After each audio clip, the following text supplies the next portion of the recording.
Halo, selamat pagi. Halo, selamat pagi. Pagi, Pak. Bentar ya, sambil nunggu yang lain. Bapak buat absen dulu ya.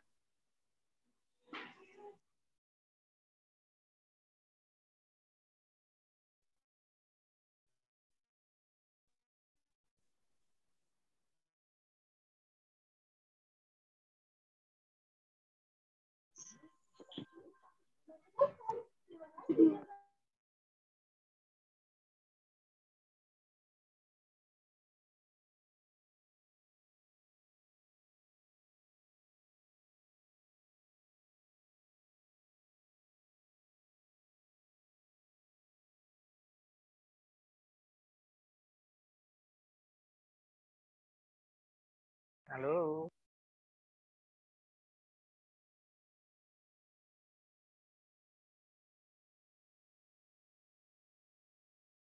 Disuruh teman yang lain masuk ya, masih 18 ini. Biasanya kita sampai 40-an.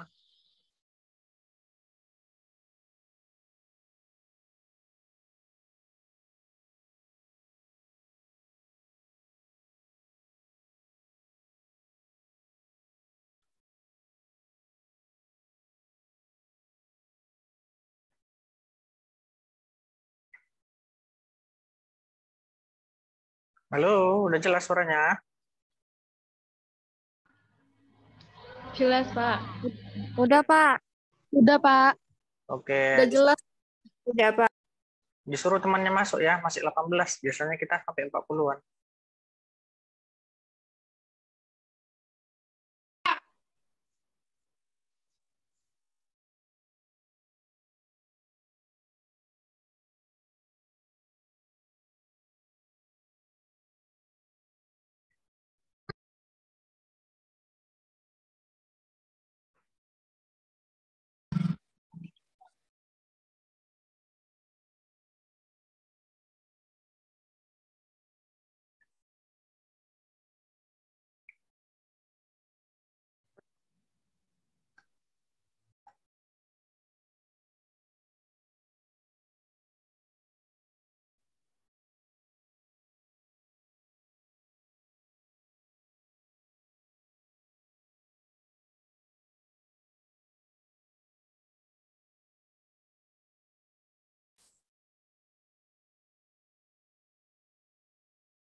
Absensi udah Bapak buat. Ini ya, di kolom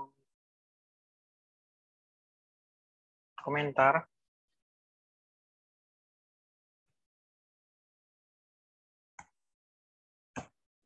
Oke, itu diisi dulu ya presensinya ya.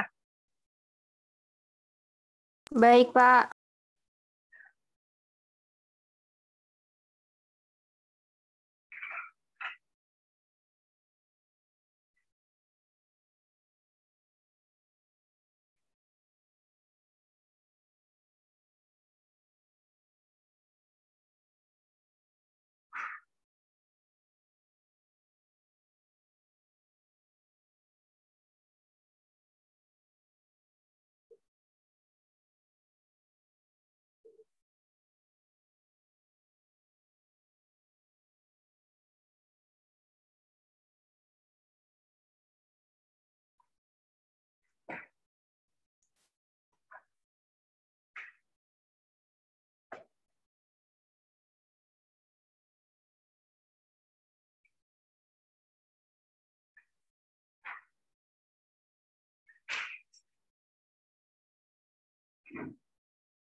Oke, materinya udah masuk kan?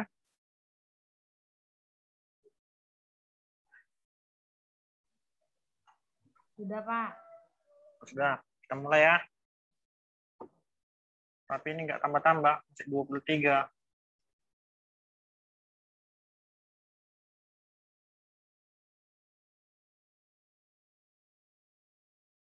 Oke, ini materinya ya. Jadi hari ini kita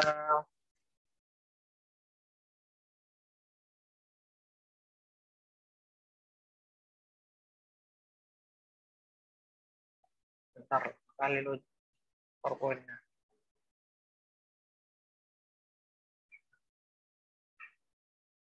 Oke, hari ini kita masuk tentang remote server dan secure connection ya.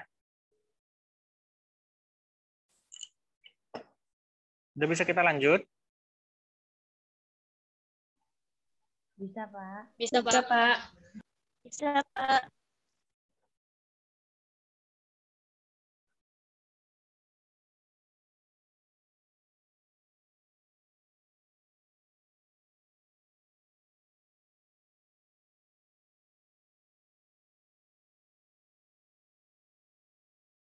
Oke, jadi di sini yang pertama ada remote access. Jadi apa itu remote access? Yaitu suatu pelayanan di jaringan yang digunakan untuk mengontrol jarak jauh sebuah atau beberapa PC yang terhubung dalam jaringan. Jadi untuk gambarnya seperti ini, yang sebelah kanan untuk komputer server dan yang sebelah kiri untuk komputer klien. Jadi keterangannya, gambar di atas mengilustrasikan remote access, di mana user pada PC klien melakukan remote access sehingga seolah-olah user telah berada di depan server. Setelah user masuk ke server, user dapat menggunakan PC tersebut seperti dia sedang menggunakan langsung di depan PC tersebut.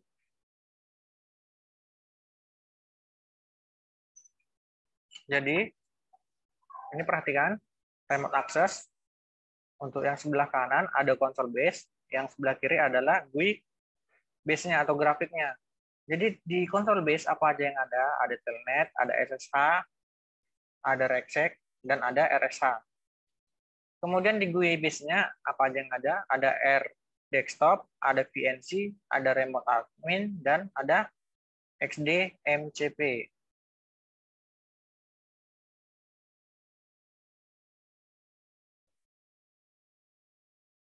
Kemudian telnet.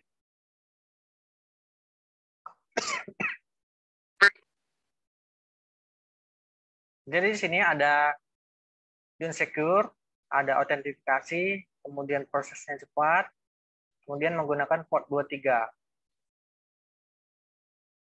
Jadi di antara PC1 dan PC2 yang digambar ini, di PC1 ini komputer klien, yang komputer ke PC2-nya ada komputer server. Kemudian untuk SSH seperti ini gambarnya. Jadi kepanjangan SSH itu secure shell, kemudian dia secure, kemudian bersifat autentikasi, kemudian prosesnya lama dan menggunakan port 22. Beda ya sama yang tadi. Kalau yang tadi telnet menggunakan port 23, sedangkan SSH dia menggunakan port 22. Kemudian di sini sebelah kiri PC1 dia komputer klien. Kemudian di sebelah kanan ada PC2 dia komputer server. Dari komputer klien ini SSH dalam bentuk enkripsi. Kemudian datanya diacak, kirim ke PC2 atau server. Kemudian datanya SSH-nya di dalam bentuk deskripsi.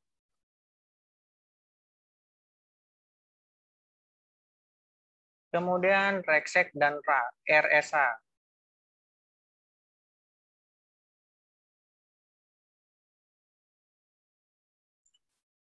Di sini dia bersifat secure, kemudian autentifikasi, dan klien menggunakan RegSec dan RSA untuk mentransfer data ke server. Jadi untuk prosesnya seperti ini, bisa kalian lihat di gambar ini. Ada banyak itu ya arahnya. Dia di atas ada server, di bawah ini dia untuk meremote-nya atau host access-nya. Kemudian di sebelah kanan ini ada localhost, dia RSA, ada usernya dia regsec. Kemudian untuk prosesnya dia di sebelah kanannya ya.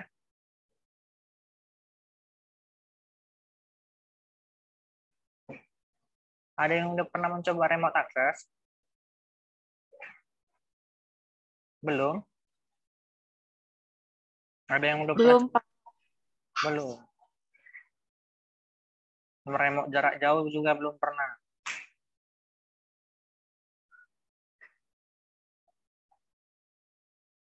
Belum. Belum, Pak.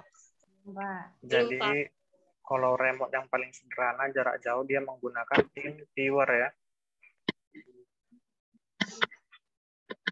Misalnya Bapak komputer servernya nanti Bapak install TeamViewer, kemudian misalnya di komputer siapa nih, salah satu mahasiswa misalnya Bapak suruh install TeamViewer. Nanti di sana ada di situ nomor user ID-nya yang mau kita remote dan ada passwordnya. Jadi harus kita minta, nggak bisa sembarangan masuk. Kemudian di sini keterangannya perintah regsec digunakan untuk menjalankan user ID, password, kemudian host address dan proses untuk memulai suatu proses pada remote host. Di sisi lain, RSH tidak membutuhkan pengiriman username dan password, tetapi menggunakan host akses file server maupun klien tersambung dalam jaringan TCP/IP. Ini di mana yang ribut?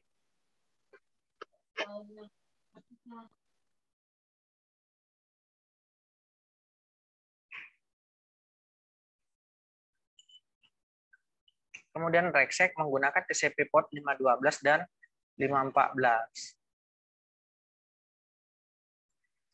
Jadi ini dia untuk remote desktopnya. Dia ada secure tanpa enkripsi, kemudian autentifikasinya untuk login, kemudian OS yang digunakan Windows XP, kemudian sifatnya hanya dapat mengontrol satu user.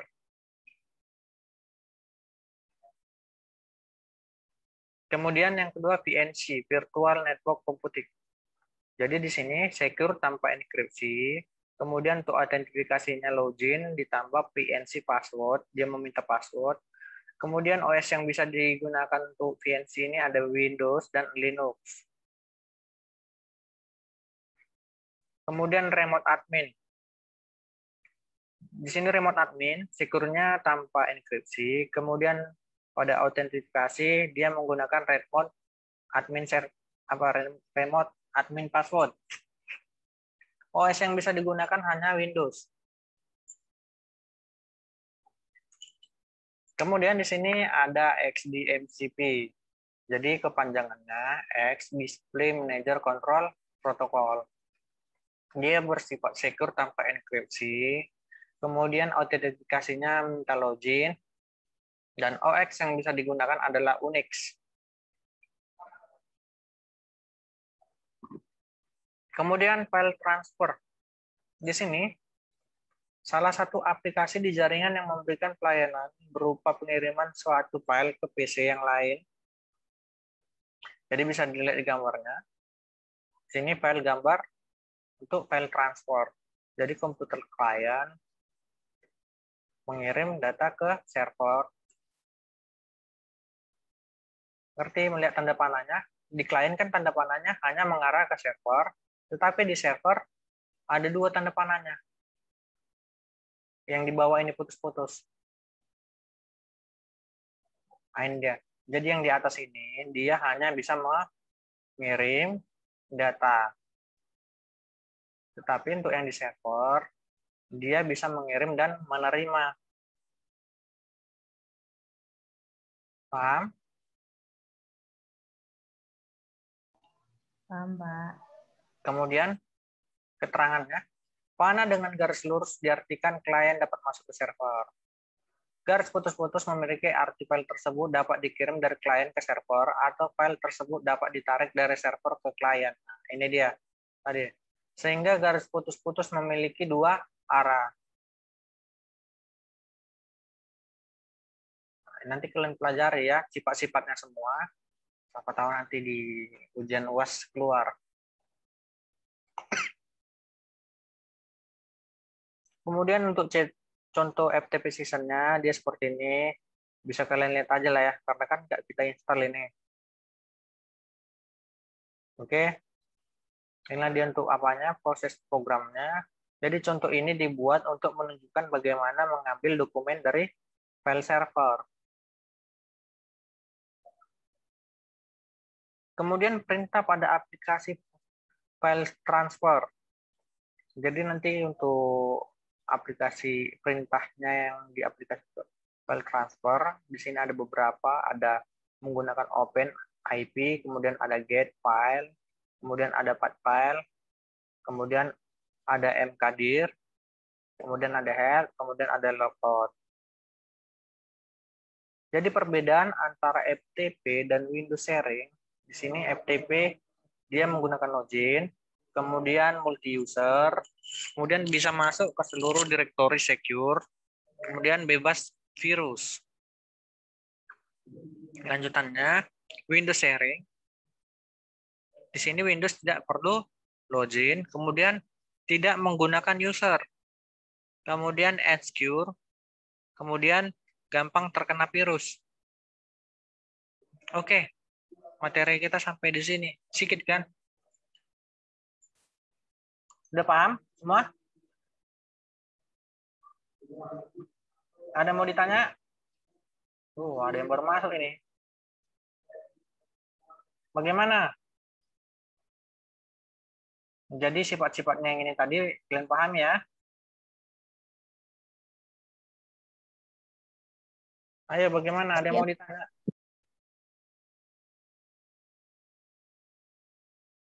Untuk yang baru datang, silakan diisi absennya. Ada di kolom, ada di classroom atau ini. Bagaimana Nur Fadila?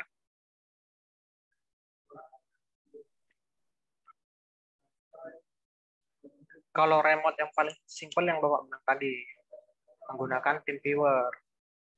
Dia bisa digunakan di Windows. Jadi dia nanti menggunakan login, username, dan password. Jadi kita nggak bisa meremote komputer kliennya kalau kliennya tidak kita setting passwordnya atau kita tidak tahu.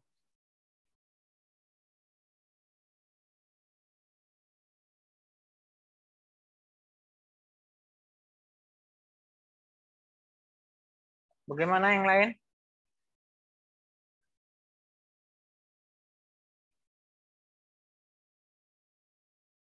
Dewi, bagaimana? Ada yang susah kemarin tuh ujiannya atau belum ujian? Ada yang belum UTS? Ada yang belum UTS? Atau ada kemarin yang UTS diam-diam dikirimnya, jadi nggak diperiksa?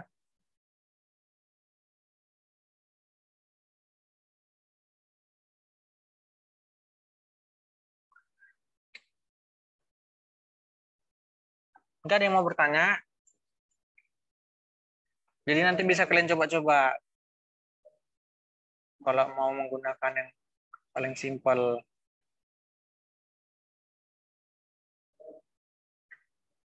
Bagaimana siapa ini? Si Manika Banjar Nahor. Bagaimana? Udah paham? Ya, Pak. Ya, Pak. Ya sudah, kalau nggak ada yang bertanya, kita akhiri aja. Tapi materinya dipelajari ya. Iya, Pak. Jadi yang Bapak bilang Iya, tadi, yang ciri-cirinya itu tetap kalian pelajari. Siapa tahu nanti di UAS Bapak buat soalnya. Oke, karena nggak ada yang bertanya, ya sudah kita akhiri aja ya. Bagi yang baru masuk, tolong disiap sensinya. Oke, selamat pagi semuanya. Sampai jumpa minggu depan. Bye-bye. Pagi, Pak. Pagi, Pak. Pagi, Kak. Oke. Pagi, Pak. Ayo, oke. Pagi, Pak. Pagi, Pak.